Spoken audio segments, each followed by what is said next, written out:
Na kanina lamang pinadala sa akin ito, yung tinanong, dami yung nagme-message sa akin, sa mismong site ng gobyerno, yung Philippine News Agency na nag-file na raw po ang OSG at hinihingi sa Korte Suprema na ibasura ang ating petisyon na humihiling na ibasura ang 2025 national budget dahil ito po'y unconstitutional.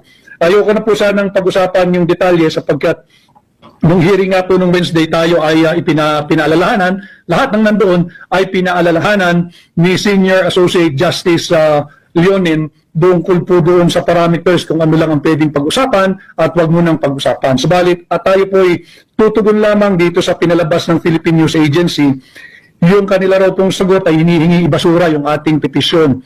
Meron na pong takdang araw na ibinigay ang Korte Suprema para gawin yung oral argument. At I think this is not the first time. If this is not the first time, but I think in recent history and in recent memory, dito lamang ho natin makikita na 3 araw sunod-sunod ang ibinigay ng Korte Suprema para ganapin ang oral argument. Ibig sabihin, ganito po kahalaga itong usapin ng constitutionality or unconstitutionality of the 2025 budget. So, huwag po kayong mangamba. Ako'y bilang petitioner at bilang abogado, wala pong basehan itong sinasabing balita ng Philippine News Agency at meron na po, maging panatag po ang inyong kalooban, meron na pong araw na itinakda ang Korte Suprema. In fact, 3 consecutive days were allotted and scheduled by the Supreme Court for the conduct of the oral argument dito sa ating inihain na kaso para ipawalang bisa itong immoral, illegal, invalid, unconstitutional, and criminal 2025 budget.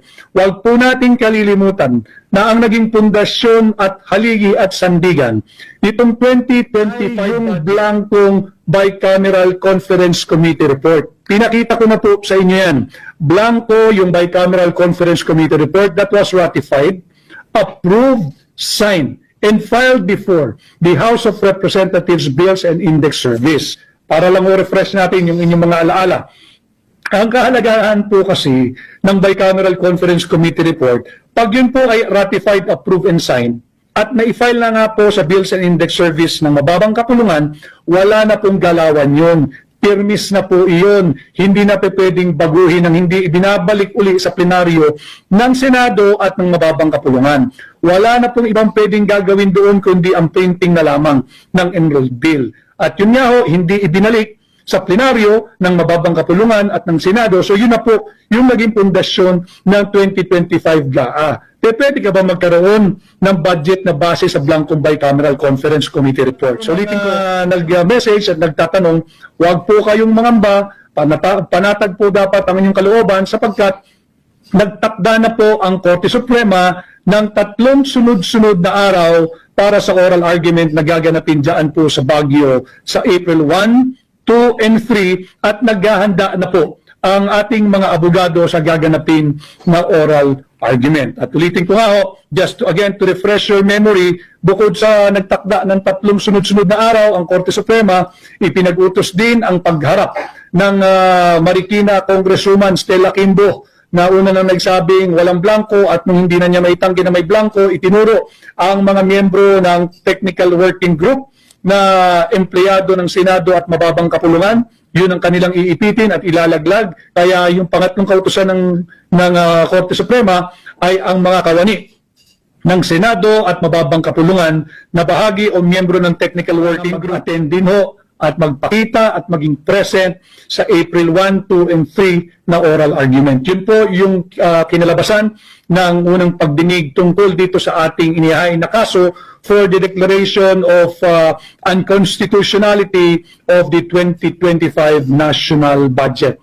Kay Judea, nabasa ko nito kay Jonathan Retes, Pilipinas, Duterte pa rin, solid tayo. Marami pong salamat. Kay Kenneth Kua, Attorney Vic Rodriguez, mabuhay po. Kay Abby Taurus, thank you Abby. Kay Janice Herradura, thank you for what you do for our country. Attorney from Davao City po. Janice, thank you too for your trust. But let me again repeat, hindi ko po kakayanin ito mag-isa. Kailangan ko po ang tulong ninyo. Ako po ay kinatawan nyo lamang dito sa kasong ito kasama ang iba pang mga maiisog na abogado. Subalit ito po ay para sa inyo sapagkat ito po hindi ko pera, hindi po ito pera ng iisang tao.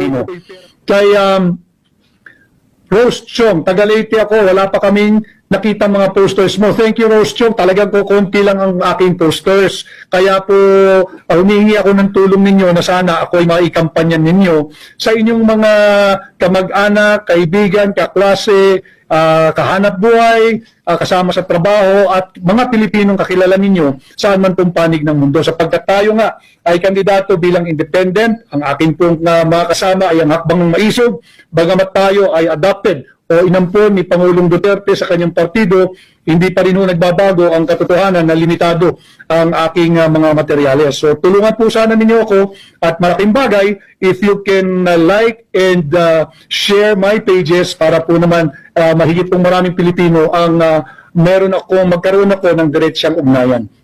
Yung mga request po for poster designs, maaari po kayo. Hindi naman po ako mayana, yung mga nagre-request ng posters design, maaari po kayong mag-print ng inyong sariling disenyo.